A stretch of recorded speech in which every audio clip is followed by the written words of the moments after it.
Olá pessoal, tudo bem, tudo beleza? Aqui quem está falando é o Pedro Villanova e no vídeo de hoje eu decidi que vou ensinar para vocês como construir uma estação meteorológica simples. E é um processo até bem tranquilo, então vamos lá. Bom, essa versão que eu criei é uma versão simples, que basicamente você pode visualizar os dados temperatura e umidade relativa do ar por meio de um servidor web criado em HTML, CSS e JavaScript. E tudo isso acessando o endereço de IP que é gerado quando você termina de baixar esse código em uma placa S32 comumente utilizada. E é claro, a atualização dos dados temperatura e umidade nesse servidor web é feito em um intervalo de 1 segundo. E é claro, cada valor é atualizado por meio de uma requisição também. E foi até bem tranquilo de se desenvolver. Aqui o básico que vocês precisam ter para que possa conectar na rede Wi-Fi e visualizar os dados via servidor web, as funções que vão buscar os valores da temperatura e da umidade e enviar via requisição. E é claro, uma coisa que eu aprendi recentemente, galera, foi que como eu decidi não utilizar uma biblioteca de servidor web async ou assíncrono, porque assim, nas últimas versões que eu testei, o S32 Async não estava funcionando. E é claro, com base nisso, é importante considerar que e é claro, com base nisso, é muito importante vocês considerarem que o ideal para esse caso é utilizar a própria biblioteca de servidor web ou web server do S32.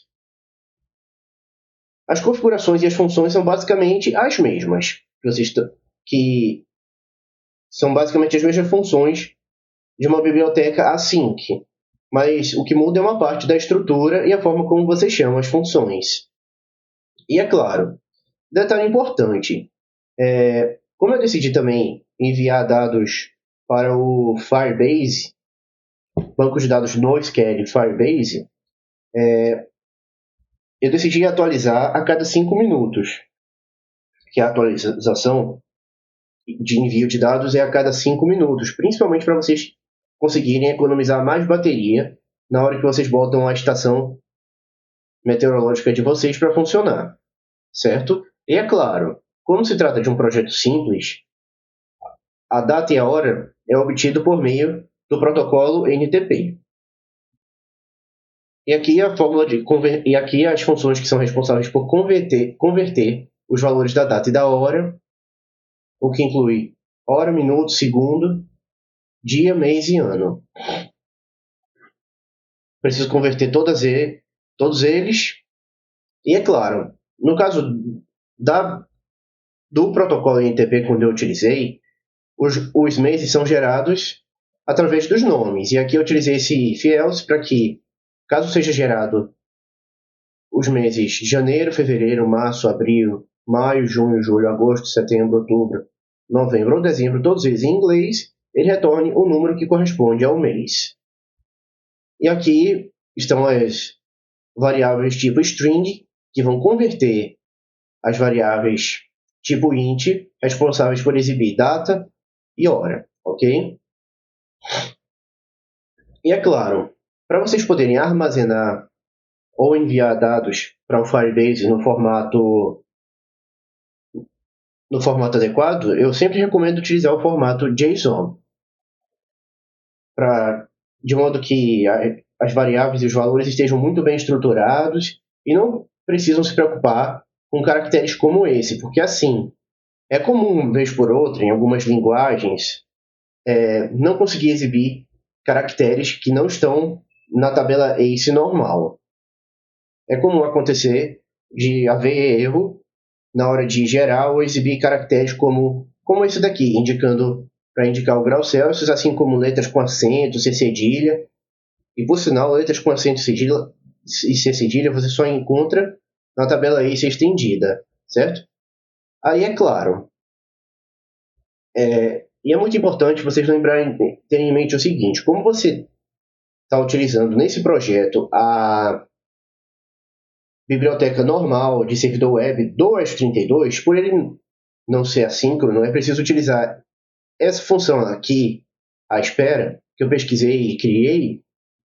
Pois bem, essa função vai gerar o intervalo que você quiser em milissegundos, certo?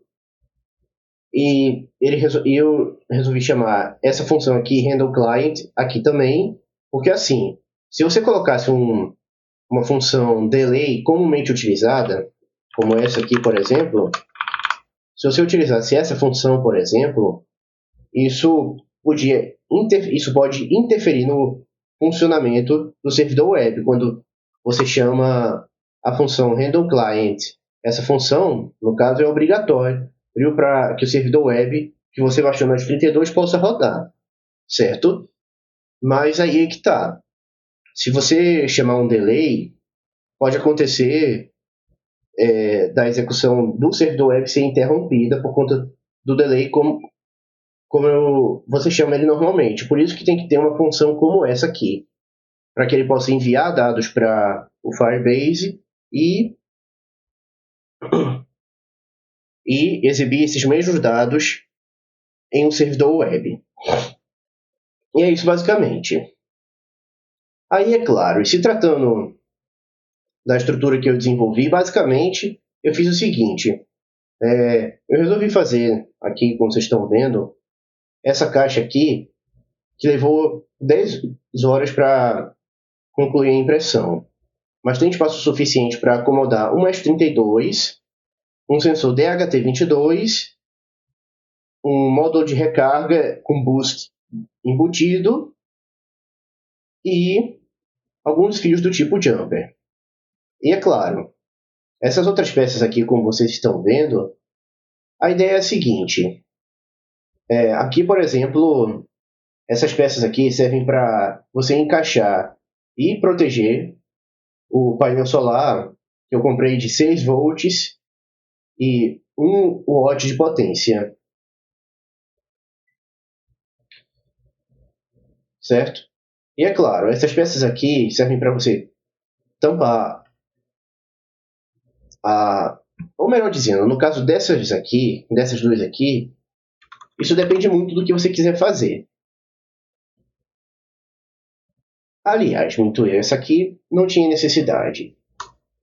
Mas no caso dessa aqui, que vocês estão vendo, eu criei essa peça para o caso de vocês quererem colocar, por exemplo, se você mora numa casa ou apartamento e que tem varanda, por exemplo, e bate muito sol em determinados horários do dia, aí o que é que acontece?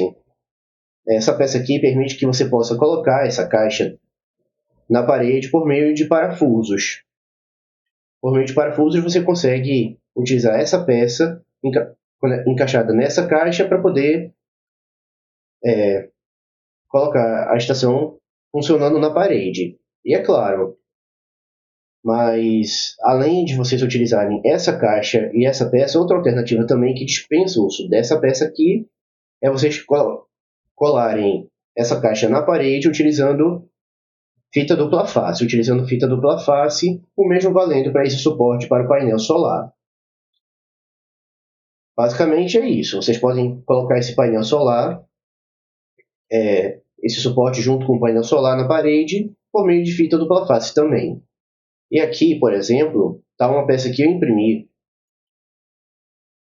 seguindo a seguinte ideia. Aqui no meio vocês colocam uma chave ou um switch liga e desliga, certo? E eu já fiz o teste e o encaixe ficou perfeito. E essa parte aqui serve para a passagem dos fios do painel solar, certo?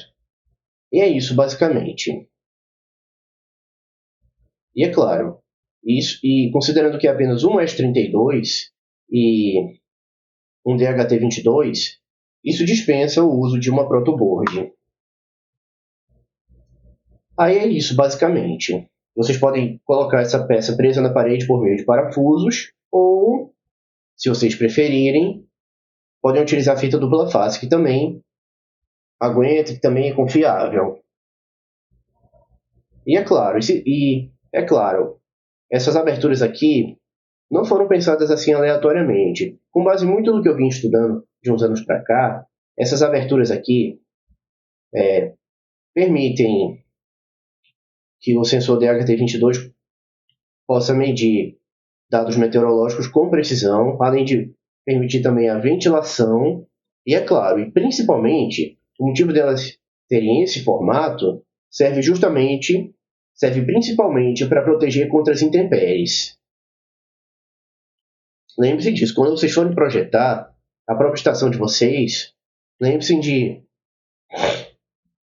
que é necessário proteger contra as intempéries, para evitar que sua placa, seu sensor seja danificado quando você deixar a estação rodando em local aberto ou numa varanda onde bate muito sol, por exemplo. Aí é claro, e se tratando da parte de energia, eu utilizei somente uma bateria de lítio, certo?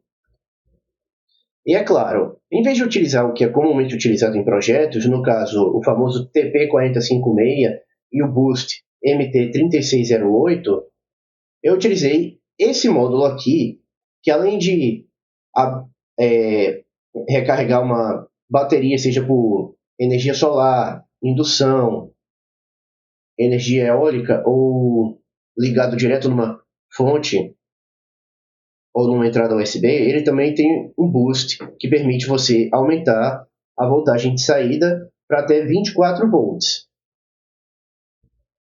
É bom que já facilita, ocupa pouco espaço, requer menos conexões comparado com o tanto de conexões que vocês teriam que fazer utilizando um TP4056 e um MT3608. Já tem tudo dentro desse módulo, tá certo?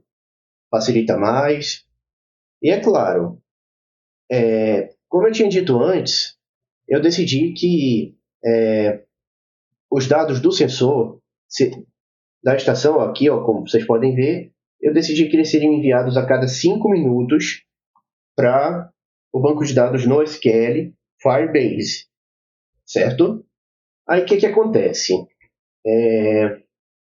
Vocês podem utilizar outros intervalos de tempo para realizar o envio, mas se for menos de 5 minutos, eu não recomendo, porque dentro dos 5 minutos vocês conseguem, ou melhor, porque com no mínimo 5 minutos vocês conseguem economizar mais energia na hora de executar a tarefa de enviar dados para o banco de dados Firebase, certo? Vocês podem até usar uma função de sleep, considerando determinados horários onde o índice de UV vai estar mais baixo, ou podem até usar um deep sleep durante a noite, por exemplo. E é claro, eu já deixei o S32 e o sensor aqui dentro dessa caixa, tá certo?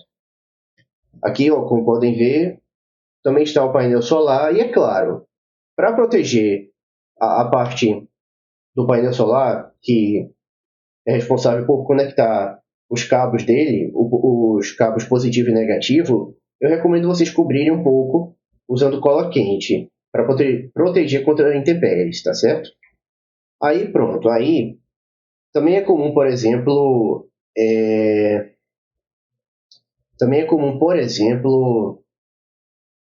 o que eu fiz no código permite que vocês utilizem o CalmBot para poder, como eu não estou usando um display, ele também permite que vocês possam usar o CalmBot para enviar para o seu WhatsApp o endereço de IP do ESP32, para vocês poderem ter acesso ao servidor web. E eu não recomendo utilizar muito, principalmente para poder economizar energia. Aí pronto, eu vou ligar aqui a estação e quando eu ligar, não deve demorar muito para que os dados sejam enviados para o Firebase. Então, vamos lá? 3, 2, 1, foi.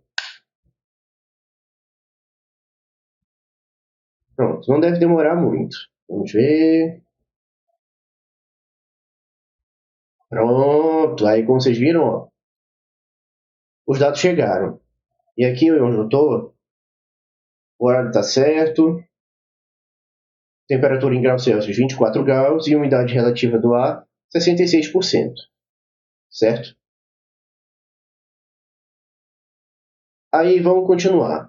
Aí é claro, eu já decorei o endereço de IP, às vezes pode ser que demore um pouquinho para acessar o endereço de IP do servidor web, mas nem sempre isso acontece. Aí, como podem ver, no servidor web está mostrando o valor da temperatura em graus Celsius e o valor da umidade, certo? Mas como eu disse, não fiquem usando muito, escolham horários adequados para poder verificar os dados sem precisar consultar o banco de dados Firebase, tal. Lembrando que modelos de S32 comumente utilizados precisam de uma rede 2.4 para gerar um endereço de IP para o web server, além de estabelecer conexão para enviar dados para banco de dados, e-mails e por aí vai. E é isso basicamente. Bom, então é isso. Vou deixar o código e a documentação, ou melhor, o código e alguns dados a mais desse projeto no link da descrição, incluindo as peças em 3D. Se você gostou, deixa seu joinha, se inscreva no canal, qualquer dúvida pode postar nos comentários que eu irei responder. E até o próximo vídeo, pessoal. Falou e disse. Tchau.